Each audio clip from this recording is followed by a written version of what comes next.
Ya, sebelumnya Assalamualaikum warahmatullahi wabarakatuh. Pertama yang saya hormati dosen pengampuh mata kuliah Ekonomi Koperasi dan UKM.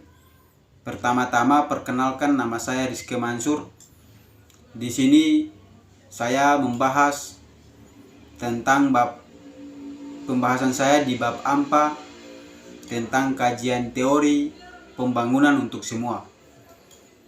Di dalam kajian teori pembangunan untuk semua ini ada berbagai macam opsi-opsi pembahasan yang itu kemudian penting dibahas secara bersama. Perlu diketahui bahwa pembangunan untuk semua ini artinya bahwa pembangunan yang kemudian dilakukan itu kemudian harus dirasakan oleh seluruh masyarakat yang kemudian itu berada di kota maupun di daerah.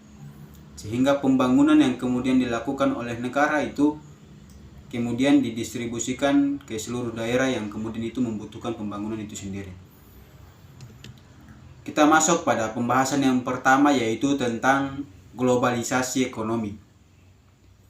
Kita perlu ketahui bahwa globalisasi atau kesenjangan ini merupakan suatu keadaan di mana dinamika sosial, ekonomi, budaya, dan teknologi itu merambah ke seluruh pelosok bumi tanpa ada sekat atau pembatas, yakni administrasi ke negara, sejarah dan rejim, bahkan pandangan politik.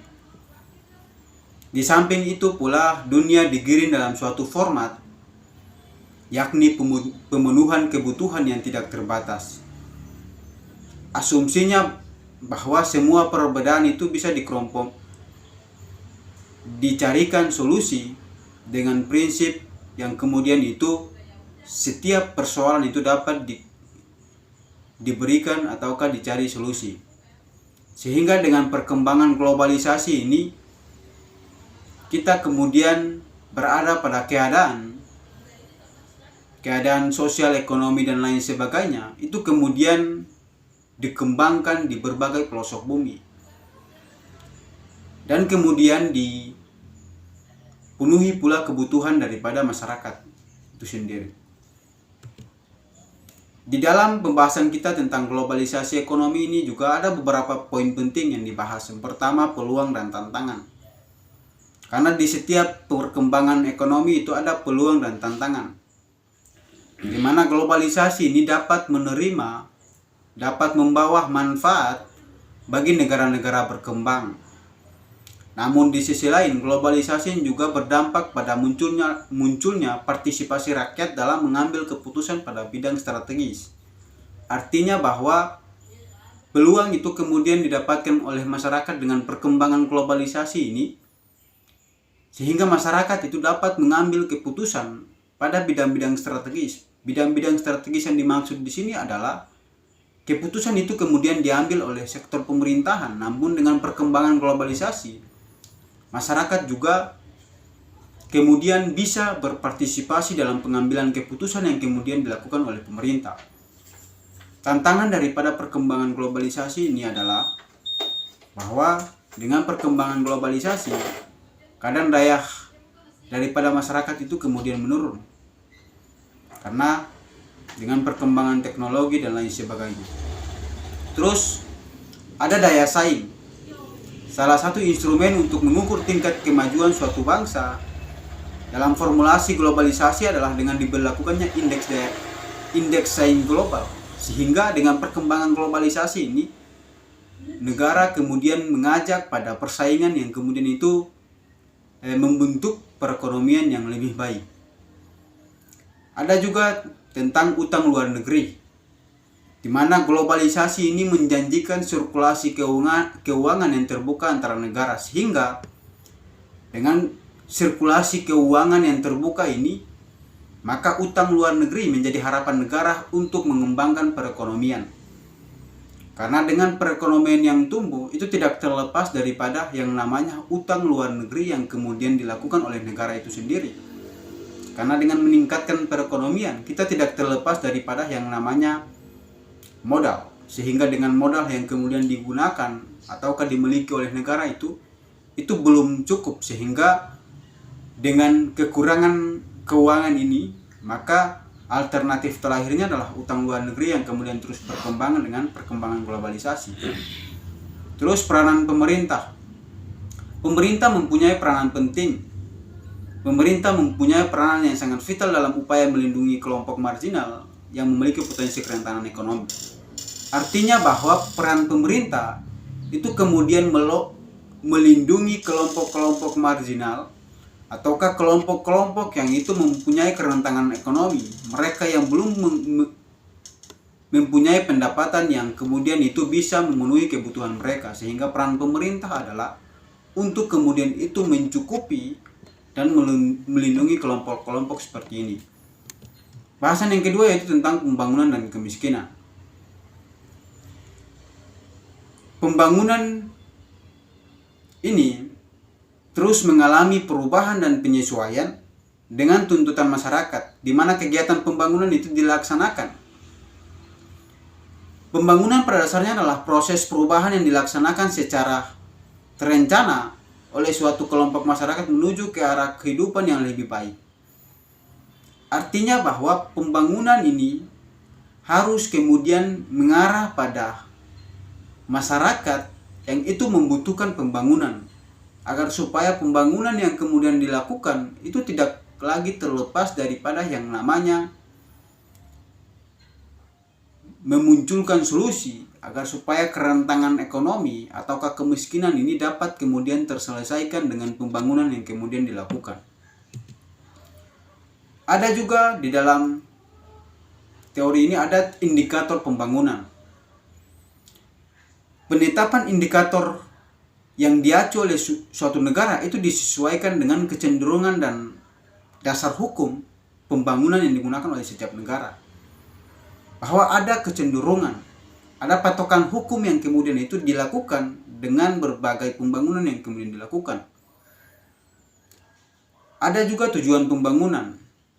Tujuan pembangunan ini bisa mengarah pada pencapaian kehidupan ekonomi yang lebih baik. Artinya bahwa pembangunan yang dilakukan itu harus mengarah pada perekonomian yang kemudian itu didapatkan oleh mereka yang membutuhkan pembangunan, agar supaya kehidupan daripada masyarakat itu dapat terpenuhi dengan pendapatan yang kemudian didapati oleh masyarakat ataukah kelompok masyarakat itu sendiri.